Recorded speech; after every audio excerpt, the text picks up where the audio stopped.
Next point बघा, equation of continuity. Important point. So consider a steady flow of an incompressible fluid as shown. इथं diagram मध्ये दाखवलेलं आहे बघा steady flow. काय काय आहे ते आपण एक एक एक पॉइंट बघूया. For a steady flow, velocity of a particle remains constant at a given point, but it varies from point to point. एखाद्या ठिकाणी जर तुम्ही लिक्विडची व्हेलॉसिटी बघितली तर ती कॉन्स्टंट राहते, मात्र पॉइंट टू पॉइंट ती व्हेलॉसिटी मात्र बदलत जाते. Consider section A1 and A2. हे बघा इथे दिलेलं आहे बघा, A1 इथं सांगितलेलं आहे आणि A2 इथं सांगितलेलं आहे. आणि या दोघांच्या मध्ये जर तुम्ही रिलेशन जर बघितलं डायग्राम मध्ये तर A1 is greater than A2. A1 has larger cross-sectional area than the section A2. Let V1 and V2 be the velocities of the fluid at sections A1 and A2 respectively. मग या ठिकाणी जे liquid असणार आहे त्यांच्या velocities कशा घ्यायच्या आहेत. इथं V1 आहे, इथं V2 आहे. साधारणपणे कसं असते, जेवढा रिजन वाईडर असेल तेवढं त्या भागातलं लिक्विड कमी स्पीडनं मूव्ह होतं. हेच लिक्विड ज्या वेळेला इकडं पुढे येतं त्यावेळेला इथं एरिया काय झालेला आहे त्याचा डिक्रीज झालाय. त्यामुळे लिक्विड एवढ्याच भागातून पुढे जाणार असल्यामुळं इथं रश होते, गर्दी होते त्या ठिकाणी, आणि त्यामुळं हे लिक्विड थोडं हाय स्पीडनं तिथं व्हेलॉसिटी त्याची वाढते आणि जास्त व्हेलॉसिटीनं ते पुढं पास होतं. बघा त्यांनी कशा पद्धतीनं सांगितलेलं आहे ते.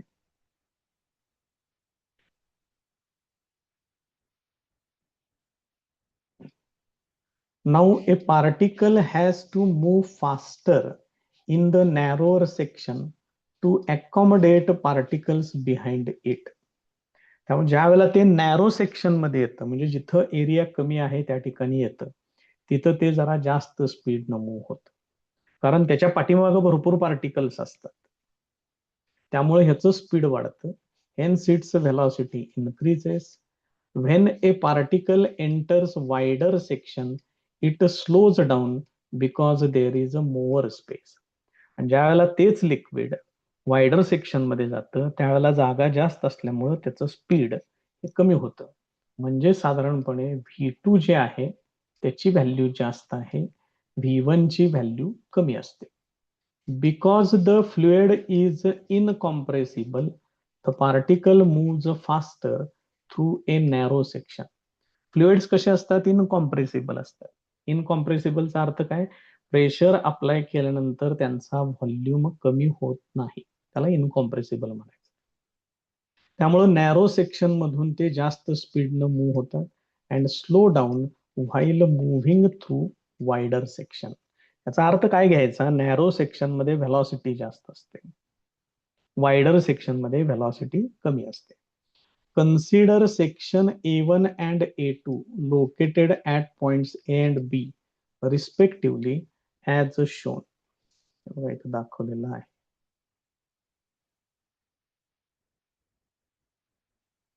या पद्धतीनं हे कन्सिडर करायचं आहे आता.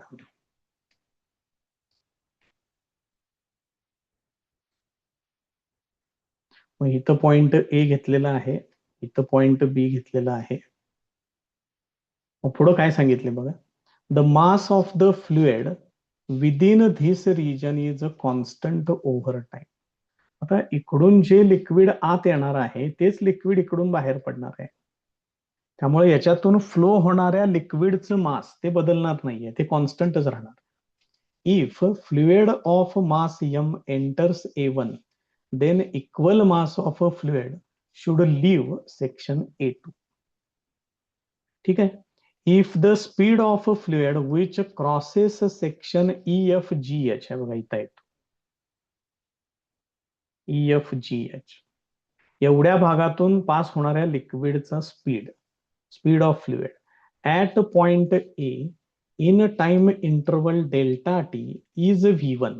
बघा काय काय घेतलंय त्याने, स्पीड घेतलेलं आहे V1, टाइम इंटरवल घेतलेला आहे डेल्टा T, इथला क्रॉस सेक्शनल एरिया आहे A1.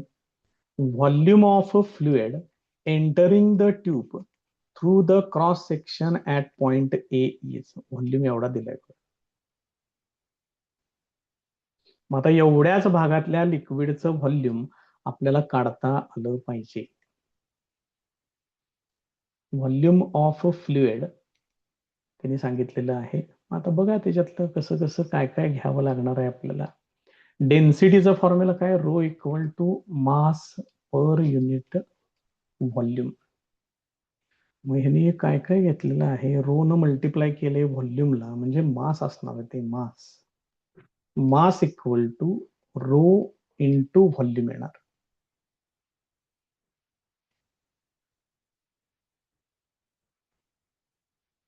एकच मिनिट फक्त.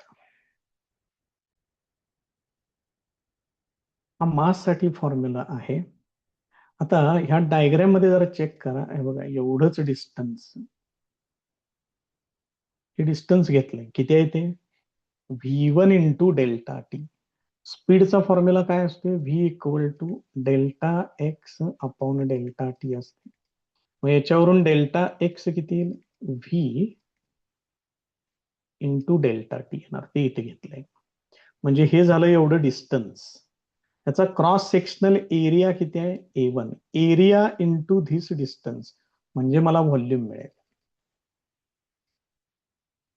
देअरफॉर एम इक्वल टू काय काय येणार बघा, रो येणार, व्हॉल्यूम साठी येणार एरिया इंटू धिस डिस्टन्स. ते डिस्टन्स आहे V1 इंटू डेल्टा टी. हाच फॉर्म्युला त्यांनी इथं दिलेला आहे बघा. याचा अर्थ हे काय आहे, त्या ठिकाणी एंटर करणाऱ्या लिक्विडचं ते मास आहे. इथला शब्द प्रयोग बदलावा लागेल बघा. व्हॉल्यूम लिहिले आपण, व्हॉल्यूम ऑफ फ्लुइड नाही आहे ते, it is the mass of fluid. इथं चुकले, पुढचं बरोबर घेतलेलं आहे. चला थोडस पुढे जाऊया. आता डेरिवेशन बरंच मोठं आहे. So similarly at point B, आता इथे घेतले बघा बरोबर, mass of fluid leaving the tube through cross section PQRS at B is. इथून बाहेर पडणाऱ्या लिक्विडचं मास. तर इथं रो राहिलाय बघा, काय करायचं सांगा, तर इंटू रो पाहिजे. इंटू रो म्हणजे इथला फॉर्म्युला असा आहे, row A2 V2 into delta T. हे इथलं घेतलंय. आता आपण मगाशी सांगितलेलं आहे की फ्लुइड जे आहे ते इनकॉम्प्रेसिबल आहे. त्याच्यामुळं काय होणार, इथून एंटर करणारं जेवढं मास असेल तेवढंच मास इकडून बाहेर पडणार. त्यामुळं EFGH या भागातलं मास आणि या भागातलं मास सेमच असणार आहे. ते त्यांनी इथं इक्वेट केले. मास of the fluid in section EFGH is equal to mass of a fluid in section PQRS. Hence, mass of a fluid entering the tube at point A is the same as the mass leaving at B. मग हे पहिलं काढलेलं मास आणि हे नंतर काढलेलं मास हे घेतलेलं आहे. मग त्याच्यातलं काय काय कॅन्सल होते बघा, रो ला रो कॅन्सल होईल, डेल्टा टी ला डेल्टा टी कॅन्सल होईल. म्हणजेच इथं काय येणार, A1 V1 is equal to A2 V2 हे असेल बघ.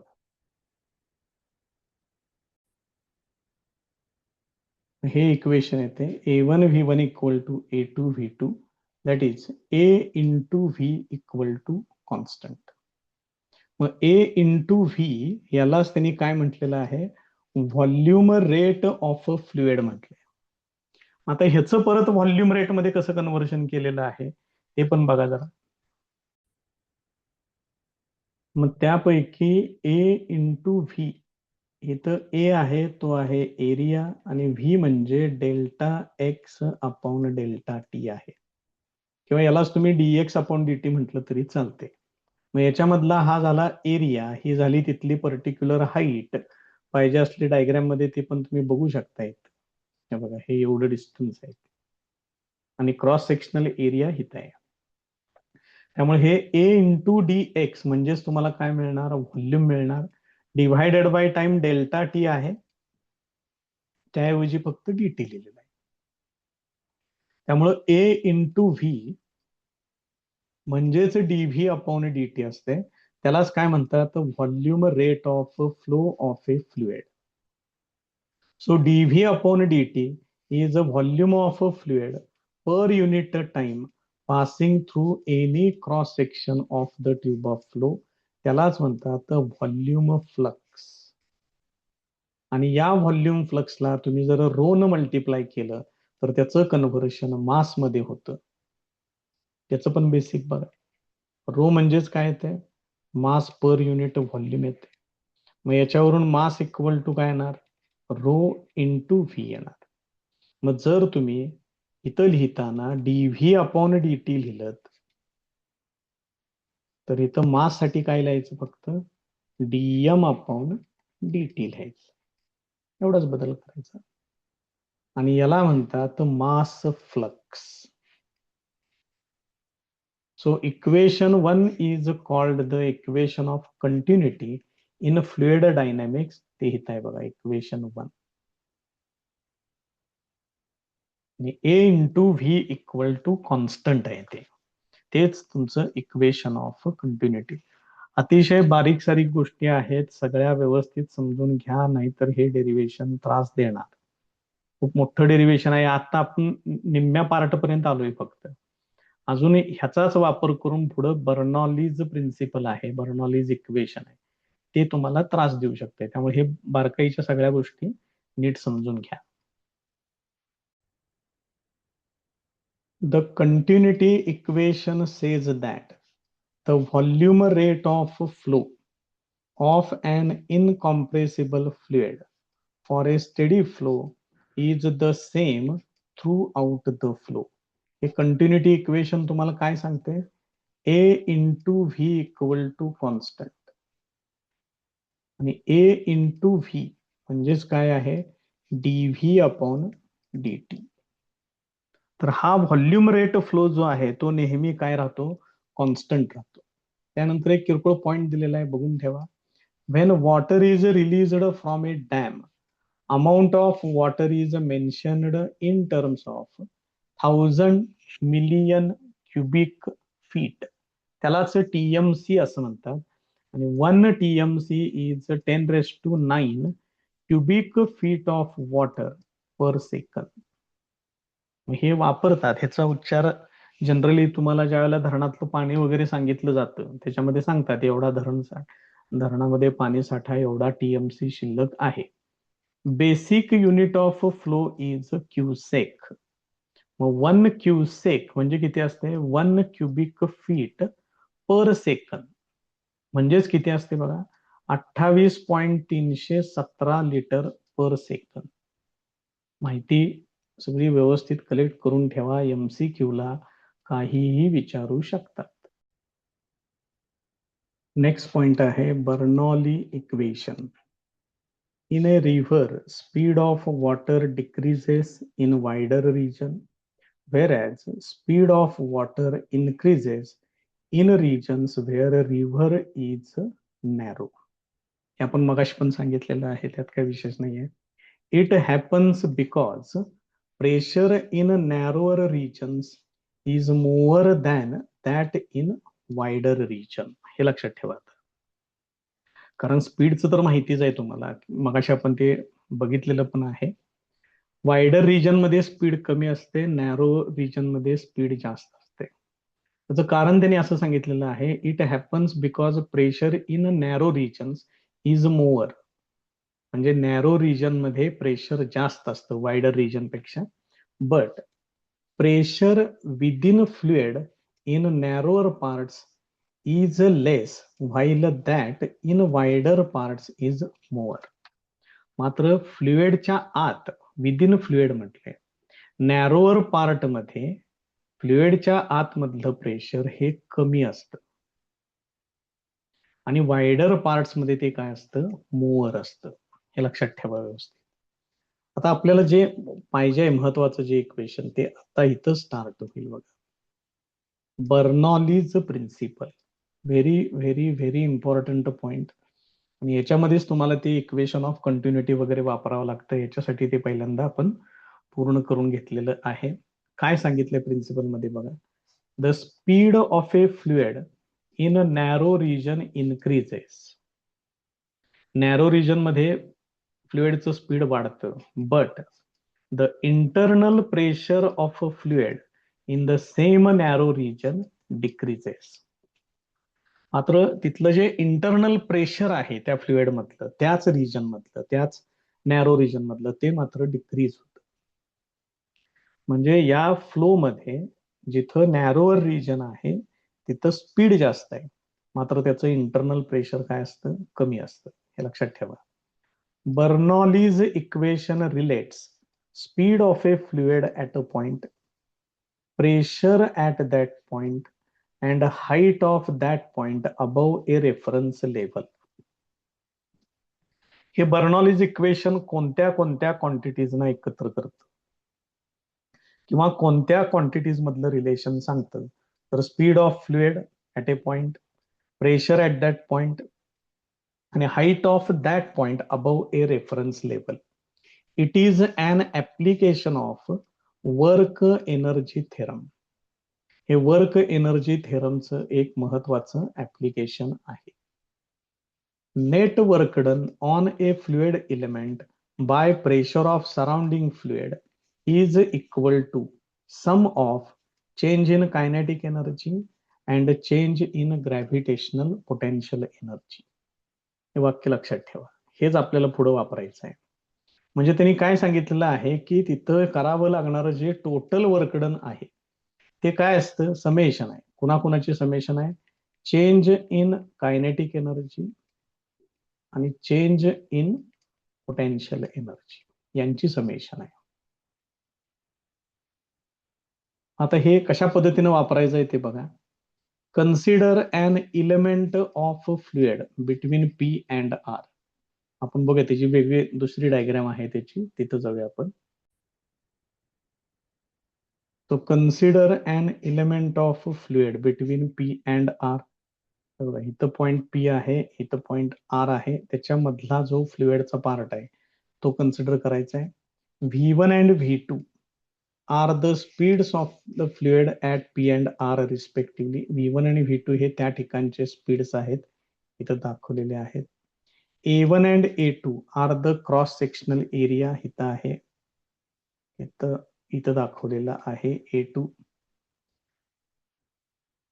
P1 and P2 are the pressures of fluid at P and R respectively. या ठिकाणचं प्रेशर P1,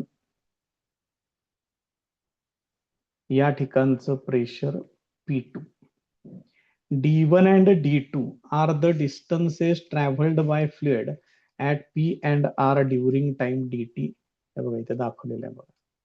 या ठिकाणी कव्हर केलेलं डिस्टन्स D1 D2, टाइम किती आहे त्यांचा dt, एवढ्या वेळात त्यांनी कव्हर केलेलं distance with velocities V1 and V2 respective. Term भरपूर आहेत. आता पहिल्यांदा त्यांनी काय फाइंड आउट केलेलं आहे बघा, फोर्स फाइंड आउट केलेला आहे. प्रेशरचा काय फॉर्म्युला आहे, फोर्स डिव्हायडेड बाय एरिया. मग याच्यावरून फोर्स इक्वल टू काय येणार, प्रेशर इंटू एरिया येणार.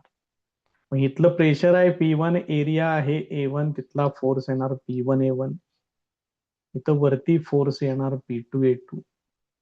डी फोर्सेस ऍक्टिंग ऑन, त्या भागामध्ये ऍक्ट होणारे हे एरियाज आहेत. And equation of continuity, equation of continuity जे आहे ते AV इक्वल टू कॉन्स्टंट. मग या दोन्ही ठिकाणी ऍक्ट होणारे फोर्सेस आहेत P1 A1 इंटू आणि P2 A2, प्रोडक्ट त्यांचा म्हणजे फोर्स, आणि A into V equal to constant. The volume DV of fluid passing through any cross section during time dt is the same.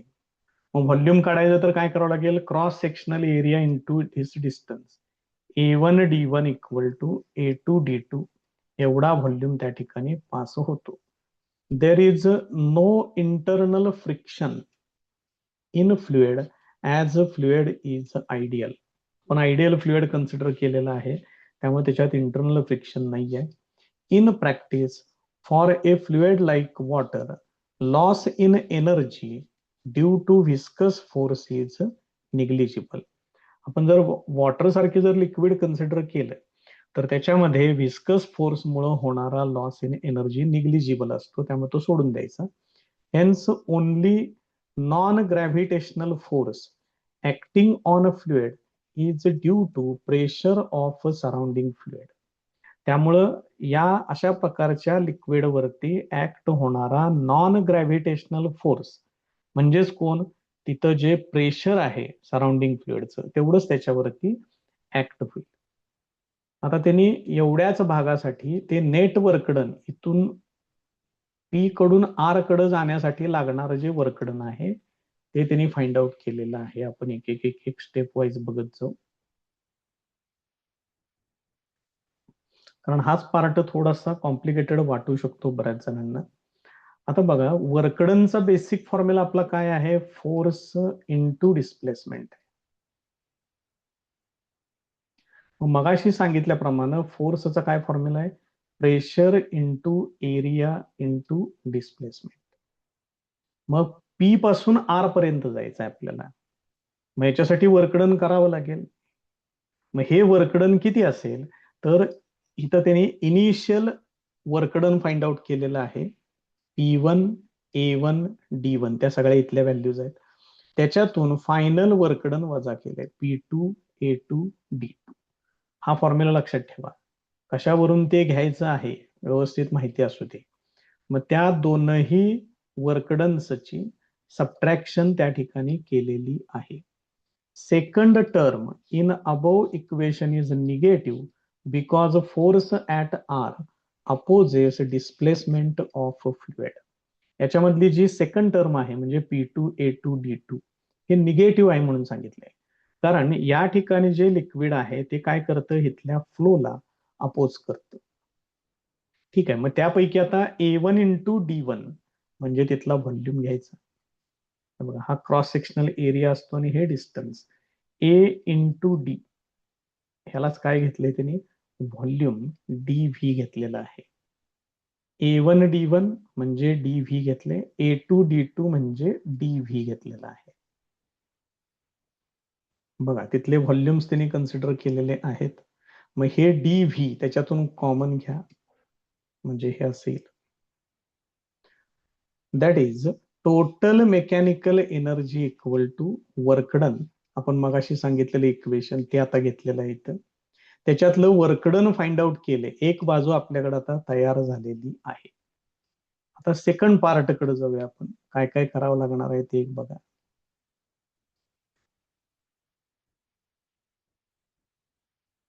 थोडं इथं ठेवतोय diagram, कारण मला डायग्राम पाहिजेच बरोबर, प्रत्येक वेळेला डायग्राम लागणारच आहे आपल्याला. Mechanical energy of fluid between sections Q and R does not change. Q पासून R पर्यंत मेकॅनिकल एनर्जी चेंज होत नाही. At beginning of dt mass and kinetic energy of fluid between P and Q is, mass एवढा आहे. मास म्हणजे row into volume, volume म्हणजे A1 D1, आणि kinetic energy म्हणजेच काय, 1/2 mv स्क्वेअर. मग मासचं आत्ताच सांगितलं मी तुम्हाला काय घ्यायचंय ते, 1/2 रो घ्यायचं, A1 D1 घ्यायचं, हे झालं त्याचं मास इंटू V1 चा स्क्वेअर. बघा इथं तीच व्हॅल्यू घेतली आहे का. त्यामुळे हे तुम्हाला त्रास देणार आहे बघा, हे बेसिक फॉर्म्युले व्यवस्थित करा. मग at the end of time interval dt kinetic energy of fluid between section R and S is. तर इथली कायनेटिक एनर्जी जी आहे ती किती घ्यायची, 1/2. तोच फॉर्म्युला घ्यायचा आहे, फक्त रो A2 D2 आणि V2 चा स्क्वेअर घ्यायचा, म्हणजे या ठिकाणी एवढी कायनेटिक एनर्जी तुम्हाला मिळेल. बघा समजतंय का. मग आता याच्यातला नेट चेंज फाइंड आउट करायचं. मग नेट चेंज फाइंड आउट करा म्हणजे काय करायचं, फायनल कायनेटिक एनर्जी मधून इनिशियल कायनेटिक एनर्जी वजा करायची. Net change in kinetic energy ही final kinetic energy minus initial kinetic energy. Also, at beginning of time interval dt,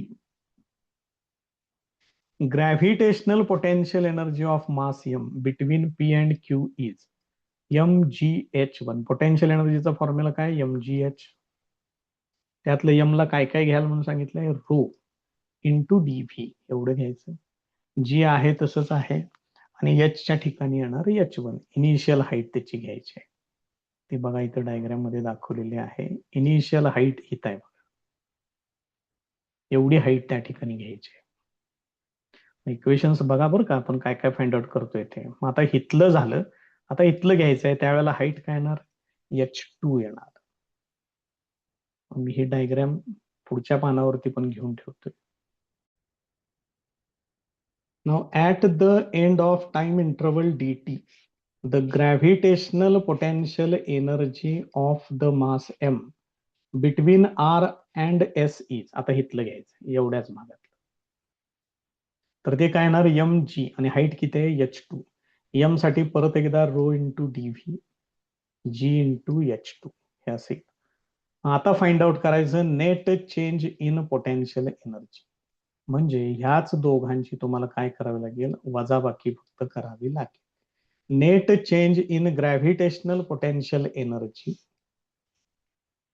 during the time interval dt is delta PE, म्हणजे change in potential energy ही final potential energy minus initial potential energy.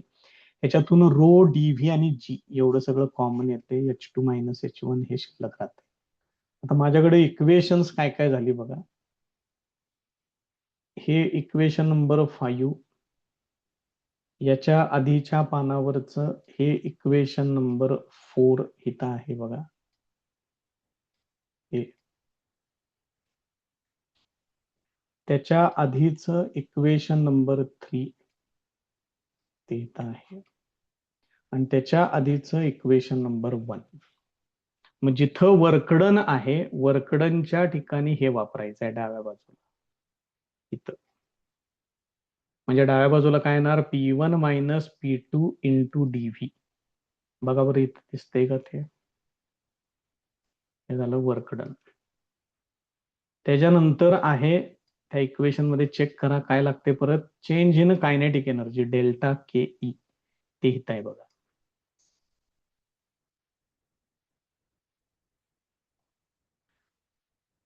ठीक आहे, ही value इथं घेतलेली आहे. त्याच्यामध्ये सुद्धा त्यांनी डायरेक्ट बघा, हे तर लिहायला पाहिजे होतं खरं तर, पण ते त्यांनी लिहिलेलं नाही. आपण लिहूया आता इथं, 1/2 A2 इंटू D2 म्हणजे DV V2 चा स्क्वेअर मायनस 1/2 रो लागणार आहे इथं. थांबा, इथलं मी बाजूलाच काढतोय सर्व हे एवढंच, कारण हे इथं लिहिलेलंच नाहीये, त्यामुळे आपल्याला लिहावं लागेल इथं. 1/2 रो DV V2 चा square minus 1/2 rho DV into V1 चा स्क्वेअर. मग ह्याच्यातून कॉमन काय येईल, 1/2 रो इंटू DV कॉमन येईल. शिल्लक काय राहील, V2 square minus V1 square. हे कुणासाठी लिहायचं आहे, चेंज इन कायनेटिक एनर्जी साठी लिहायचं.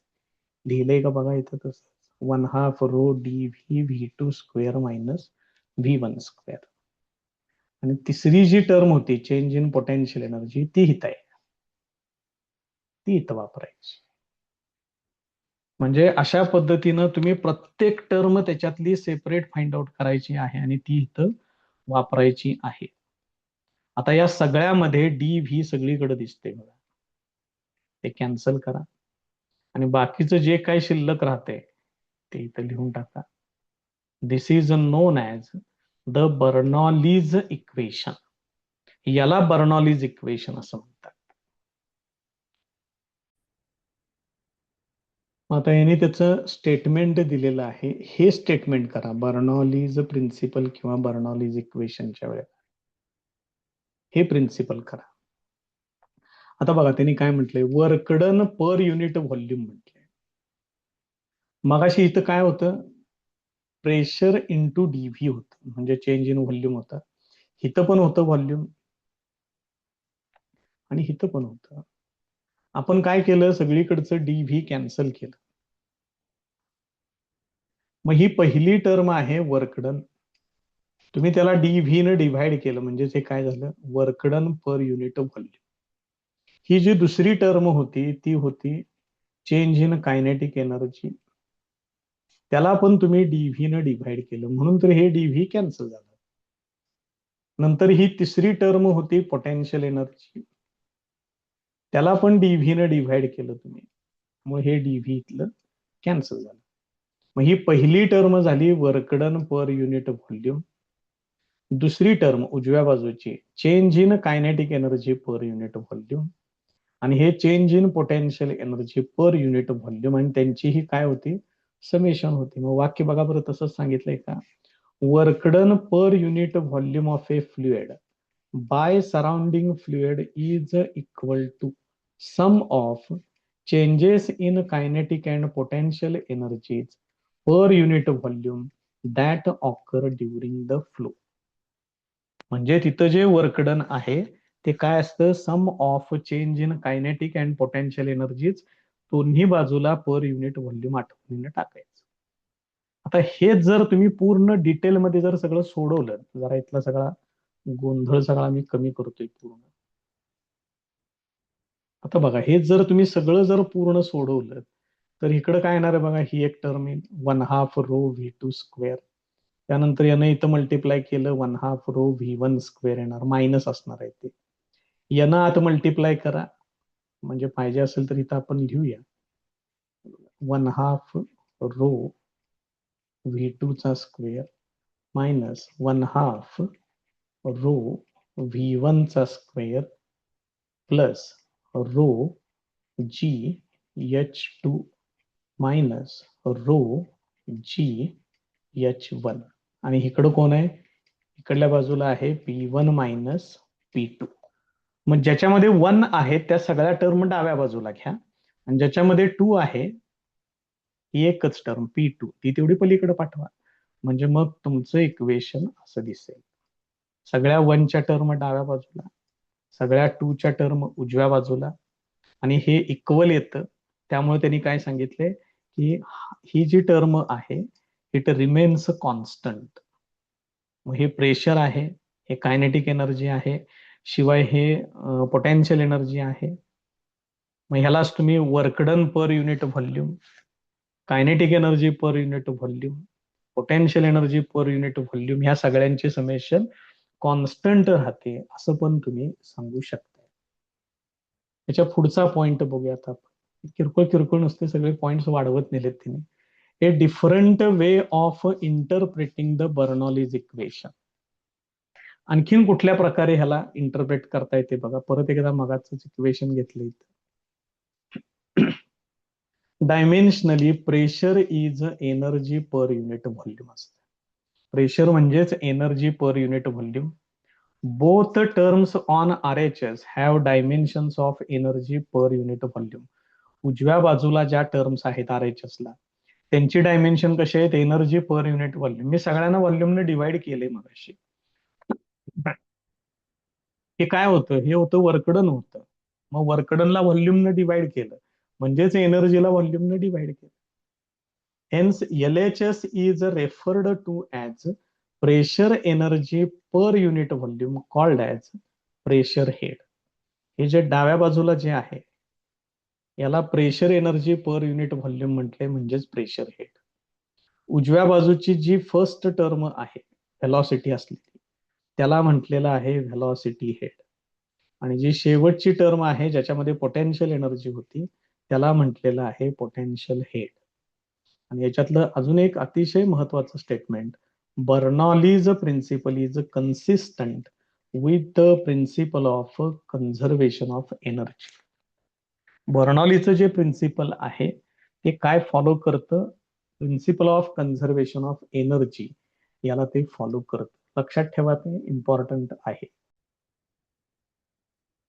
आता ह्याच्यातला शेवटचा पॉइंट बघा, ऍप्लिकेशन्स ऑफ बर्नॉलीज इक्वेशन. इथली महत्वाची सूचना पहिल्यांदा ऐकून घ्या. ऍप्लिकेशन्स नुसते स्टेट म्हणून विचारतात. मोस्टली आतापर्यंत एकदाही याच्यातल्या कुठल्याही ऍप्लिकेशनचं एक्सप्लेनेशन विचारलेलं नाही. त्यामुळे हे सगळं काही करत बसायचं नाही. याच्यातली ऍप्लिकेशन स्टेट म्हणून सांगतात. त्यातलं पहिलं घ्या, speed of efflux. Efflux means fluid out flow. म्हणजे ह्याच्यातून बाहेर, इथं डायग्राम दाखवले बघा, याच्यातून बाहेर पडणारं जे लिक्विड किंवा फ्लुइड आहे त्याचं स्पीड किती आहे. तर याचं स्पीड हे एवढं येतं. त्याच्यासाठी ते डेरिवेशन वगैरे सगळं त्यांनी पूर्ण दिलेलं आहे. काही गरज नाहीये. पहिलं महत्वाचं हे नाव पहिल्यांदा लक्षात घ्या. आणि जर त्या ठिकाणी काही फॉर्म्युले असतील तर ते अगदी शेवटच्या टप्प्यात करा. पहिल्यापासून काही करायची गरज नाही. त्यानंतर दुसरं ऍप्लिकेशन आहे व्हेंचुरी ट्यूब. ते आहे speed of flow of fluid in a tube. ते मेजर करण्यासाठी वापरलं जातं. Lifting up of an aeroplane, working of an atomiser and blowing of roofs by stormy wind. ह्या सर्व ठिकाणी बर्नॉलीज प्रिन्सिपल आहे. व्हेंचुरी ट्यूब एक डिव्हाइस आहे. ते कशासाठी वापरतात, ट्यूब मधून जर फ्लुइड फ्लो होत असेल तर त्याचं स्पीड मेजर करण्यासाठी.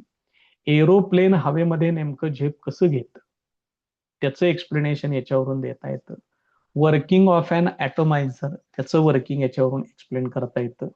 Blowing of roofs by stormy wind, म्हणजे वादळ वारं वगैरे आलं आणि त्याच्यामध्ये जर पत्रे वगैरे उडून गेले तर त्याचंही एक्सप्लेनेशन देण्यासाठी हे बर्नॉलीज प्रिन्सिपल उपयोगाला येतं. याच्यामध्ये पहिल्या एका सेक्शन मध्ये फॉर्म्युले आहेत स्पीड ऑफ ई फ्लक्सचं. तो एक फॉर्म्युला करून ठेवा. आणि अजून एक पॉइंट याच्यामध्ये आहे पुढे व्हेंचुरी ट्यूब मध्ये, 1 मिनिट दाखवतो. तर त्याच्यातल्या व्हेंचुरी ट्यूब मध्ये ही डायग्राम त्यांनी दिलेली आहे. एका बाजूला pressure P1, cross sectional area A1, velocity V1. त्यानंतर दुसऱ्या बाजूला P2, A2, V2 कन्सिडर केलेलं आहे. त्यांच्यातलं रिलेशन या पद्धतीने येतं. हे त्यांनी सांगितलेलं आहे. बघून ठेवा फक्त. अजूनपर्यंत एकदाही याच्यावरती स्पेशल क्वेश्चन आलेला नाहीये. फक्त स्टेट द ऍप्लिकेशन्स येईल, त्यावेळेला ह्या 5 पैकी कोणतेही 4 ऍप्लिकेशन्स तरी आपल्याला लिहिता यावेत एवढी काळजी घ्या.